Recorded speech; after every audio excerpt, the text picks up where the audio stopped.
धर्मवीर चौधरी जी, प्रधानमंत्री नरेंद्र मोदी ने आज साफ कहा कि इससे पहले भी परियोजनाएं तो बनती थी, लेकिन केवल पन्नों पर लकीरें कुछ खींच दी जाती थी। काम पूरा कैसे होगा, समस्याओं का समाधान कैसे निकलेगा, इसका उपाय नहीं होता था और कॉस्ट एस्केलेशन होता रहता था। अगर मायावती जी के समय यह परियोजना बनी हो जेवर इंटरनेशनल एयरपोर्ट की, लेकिन उसे मंजूरी नहीं मिली, तो इसका श्रेय मायावती जी या बहुजन समाज पार्टी कैसे ले सकती है? नहीं, प्रधानमंत्री जी, गौरव जी अपनी बात को खुद ही काट रहे हैं। आज प्रधानमंत्री जी इसमें लगे हुए हैं कि राम नाम की लूट है, लूट सके तो लूट और सरकार जाएगी छूट।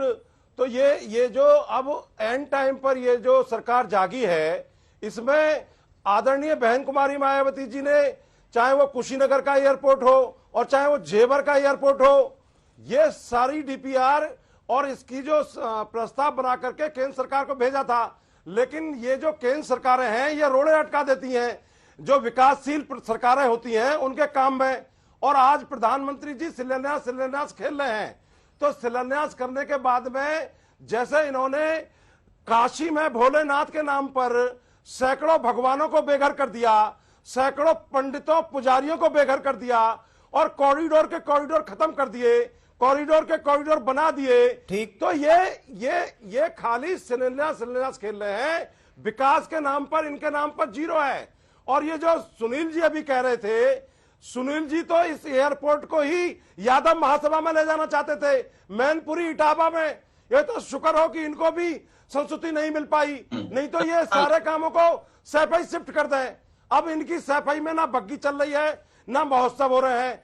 तो ये समाजवादी पार्टी और बीजेपी ये विकास के मॉडल पर काम नहीं करते हैं। ये आदरणीय बहन कुमारी मायावती जी के 5 साल के किए हुए कामों को ही पूरा नहीं कर पा रहे हैं।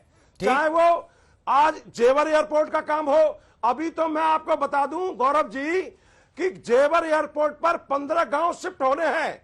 जो 15 गांव सदियों से लोग अपनी संस्कृति और परंपरा के हिसाब से गांव में रहते हैं, उनको सरकार उचित मुआवजा नहीं दे रही है। सरकार ने रोड़े डाल रखे हैं और वो गांव शिफ्ट होने में कितना टाइम लगेगा ये आप जानते हैं। चूंकि किसान अपने गांव को, घर को छोड़ कर जाएंगे जब उनकी उचित मैं नलिन कोहली से इसका भी उत्तर लूंगा, लेकिन उससे पहले मैं सुप्रिया श्रीनेत हमारे साथ जुड़ गई है। बस ठीक, इस पर भी चर्चा करेंगे। लेकिन सुप्रिया श्रीनेत, बहुजन समाज पार्टी इससे पहले ही आरोप लगा चुकी है कि जेवर एयरपोर्ट पहले ही बन जाता, लेकिन उस समय की यूपीए सरकार ने इसे हरी झंडी नहीं दिखाई और इसकी वजह से इस क्षेत्र की विकास यात्रा में विलंब हुआ, इतना समय लग गया। सुप्रिया श्रीनेत, मैं इस बात का डायरेक्ट जवाब दूंगी, लेकिन मैं कुछ बातें आपके माध्यम से और पैनल को नमस्कार जरूर आपके दर्शकों के सामने रखना चाहती हूँ, क्योंकि 2-4 बातें यहाँ पर बोली गई। गरीबी की बात, 27 करोड़ लोगों को यूपीए के 10 साल में गरीबी की सीमा रेखा से निकाला गया था। प्रभु आपकी ऐसी कृपा रही कि पिछले साल 23 करोड़ लोग गरीबी की सीमा रेखा के नीचे चले गए, और ये कोविड के कारण नहीं, कोविड से पहले शुरू हो गया था। पहला तथ्य, गन्ना किसान की मिठाई की बात आप बिल्कुल न करिए। आपने 400 उनको वादा किया था, आप 400 5 साल में नहीं दे पाए। 14,000 करोड़ रुपए आज भी गन्ना किसान का बकाया है। जितनी चीनी मिले आपके कार्यकाल में बंद हुई, उसकी तो मैं बात ही नहीं कर रही हूँ। जिससे पूर्वांचल चीनी का कटोरा कहलाता था, वहां पर 2 चीनी मिलें चल रही है। मैं एक बात जरूर कहना चाहती हूँ, अभी चला चली की बेला में खूब फीते काटे जा रहे हैं, खूब शिलान्यास हो रहे हैं। विकास होना जरूरी है, अच्छा है विकास हो, लेकिन मैं पूछना चाहती हूँ विकास किसका हो रहा है?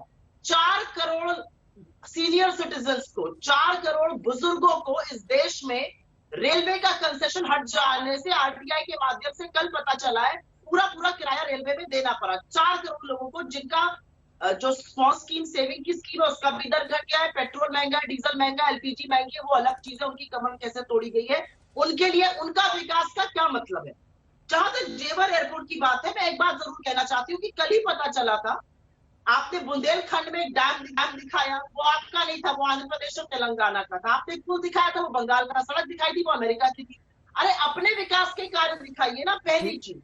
जेवर एयरपोर्ट के बारे में मैं एक बात जरूर सुप्रिया कहना श्री ने, चाहती हूँ, मैंने गौरव जी, आपको बीच वहां में पर जो रोका किसान नहीं, है, मैंने आपको टोका एक मिनट, नहीं, मुझे बोलने लेकिन दीजिए। मेरा प्रश्न जेवर इंटरनेशनल एयरपोर्ट और उसकी मंजूरी बिल्कुल। यूपीएस के समय क्यों रोकी गई वो था, विकास यात्रा क्यों बिल्कुल। रोकी गई वो मुझे मेरा लगता है सीधा आप मुझे प्रश्न इसका था। जवाब देने क्योंकि दीजिए, लेकिन जैसे क्योंकि आपने आपका सबको देने इनिशियल दिया। स्टेटमेंट था, इसलिए मैंने आपको नहीं, रोका आपने नहीं, सबको लेकिन देने दिया निवेदन जवाब। मेरा यही नहीं, है गौरव जी, जो प्रश्न आपने है, सबको जवाब देने दिया, आप मुझे भी इसीलिए देने आपको भी दीजिए देने जवाब। दिया। धन्यवाद जी। हाँ, अब मैं आपको एक बात जेवर एयरपोर्ट की बता देती हूँ।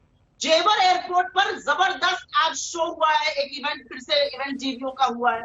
जेवर एयरपोर्ट पे जो किसान प्रदर्शन कर रहे हैं, जिनको अभी मुआवजा नहीं मिला है, जिनको विस्थापित होने के लिए घर नहीं दिए गए, जो टेंट गाड़ के रह रहे हैं, उनको क्यों गाजियाबाद की पुलिस लाइन ले जाया गया है? उनको क्यों 10 दिन से नजरबंद करके रखा हुआ है? ये कौन सी सरकार है? ये कौन सा विकास है? और एक छोटी सी बात और कह देती हूँ, भाजपा के तमाम नेता एक फोटो शेयर कर रहे हैं जेवर एयरपोर्ट की, बहुत अच्छी बात है, एयरपोर्ट जितने बने अच्छा बात है, लेकिन वो फोटो एक्चुअली बीजिंग के एयरपोर्ट की है, जिसको कि बनाया ज़ाहा हदीद ने था। तो ये काम मत करिए बेवकूफी के।